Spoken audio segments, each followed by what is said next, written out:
विजय त्रिवेदी, उसको ठीक करवा रहा हूं अभी जी। विजय जी, पहले तो प्रियंका गांधी के भाषण पे बोली, कितने नंबर देंगे आज? कैसा लगा उनका भाषण आपको?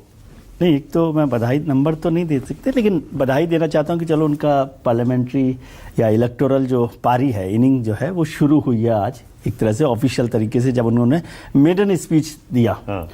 और मैं उनको इस तरह से भी लकी मानता हूं कि उनका मेडन स्पीच एक ऐतिहासिक मौके पर हुआ जब संविधान पर बहस हो रही हो।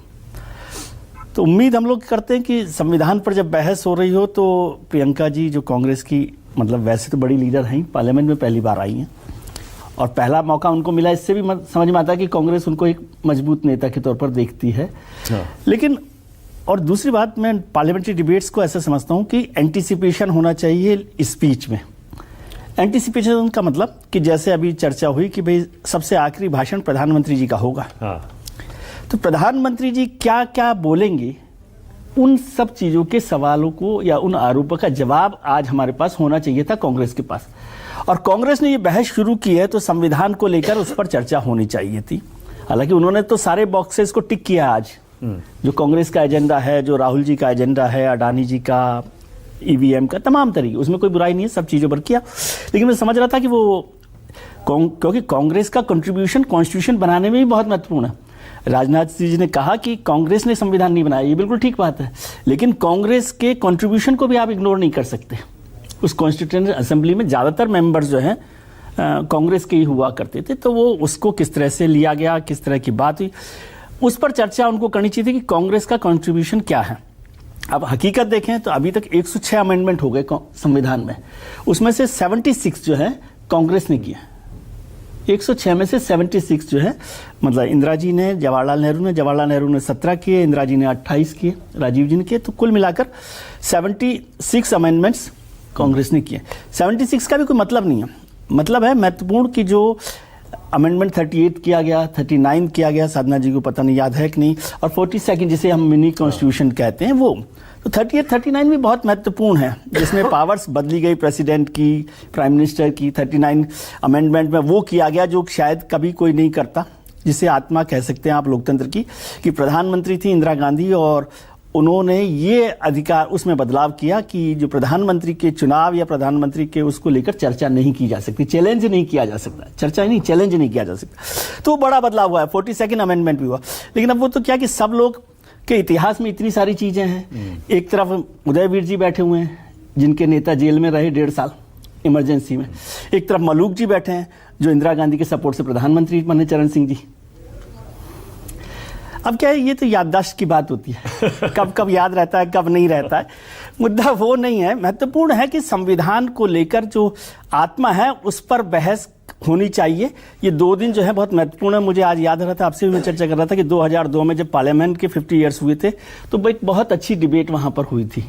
तो कॉन्स्टिट्यूएंट असेंबली ने इस संविधान को कैसे गढ़ा, कैसे रचा, उस पर, और आज हमारी क्या जरूरत है, क्योंकि अंबेडकर ने खुद ने कहा था कि ये वक्त के साथ बदलता जाएगा संविधान, जो हमारी जरूरत है।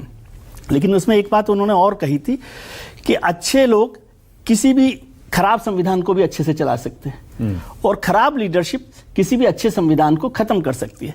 तो इन सब मुद्दों पर बहस का ये मौका है। अभी ईवीएम को लेकर या तमाम जो उन्नाव की घटना का जिक्र किया गया, मैं नहीं कह रहा कि वो इंपॉर्टेंट नहीं है, लेकिन उन सब से निकलकर आज इस सब पर मौका है कि हम इस संविधान को कैसे ताकत दे सकते हैं, कैसे मजबूत बना सकते हैं। और यदि आप मोदी सरकार पर संविधान का खत्म करने का आरोप लगा रहे हैं जो आपने चलाया, तो फिर आपको प्रूव करना चाहिए ये बात।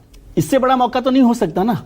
ये सारी बातों पर चर्चा होनी चाहिए। लेकिन जो उन्होंने कहा वो टिक किया बॉक्सेस पर, और एक मेडन स्पीच था तो अच्छा है।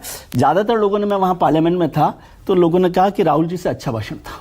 ओके, ये मेरे को वहां पर लोगों ने, बाकी कल पता चलेगा जब तुलना हो जाएगी जी। अब ये 8-10 साल से, जब से बल्कि मोदी सरकार आई है, उसके बाद से ही लगातार ये हो रहा है कि ये सरकार संविधान बदलेगी, संविधान के खिलाफ है, तानाशाह है, ये है वो है। आपको क्या लग रहा है कि सरकार और कांग्रेस पार्टी, जबकि इंडिया गठबंधन के जो बाकी घटक दल हैं वो तो लगातार कह रहे थे चलने दो, संसद चलने दो जी, बीजेपी और कांग्रेस क्यों तैयार हो गई संविधान की इस बहस पर? आपको क्या लगता है? एक तो दोनों को लगा कि इससे वो जो पाप है या दाग है वो धुल जाएगा कि हाउस नहीं चलने दे रहे। क्योंकि मुझे ये पक्का है, जितना मैं पार्लियामेंट्री उनको देखता हूं एक्सरसाइज को, कि इन दोनों दिन हाउस चलेगा ही। हाँ। और राज्यसभा में भी अगले 2 दिन है, अगले सप्ताह में 16-17 को, तो वो हाउस चलेगा। तो वो दाग भी धुल जाएगा कि जो माणक जी रोज कहते हैं कि आप हाउस नहीं चलने देते। पहली बात। दूसरा, दोनों को मौका मिल जाएगा क्योंकि संविधान बदलने का पूरा एजेंडा राहुल जी का रहा और वो 2024 के इलेक्शन में उनके हिसाब से काम भी किया, तो उस पर बात हो जाएगी। और भारतीय जनता पार्टी के लिए इससे बेहतर मौका ही नहीं हो सकता जब वो कहते हैं कि भाई कांग्रेस तो हमेशा ही संविधान को खत्म कर, सबको सूट कर रहा था, सबको सूट कर रहा था और वही होगा। इसलिए मैं कह रहा हूं कि 2 भाषण बहुत महत्वपूर्ण होंगे।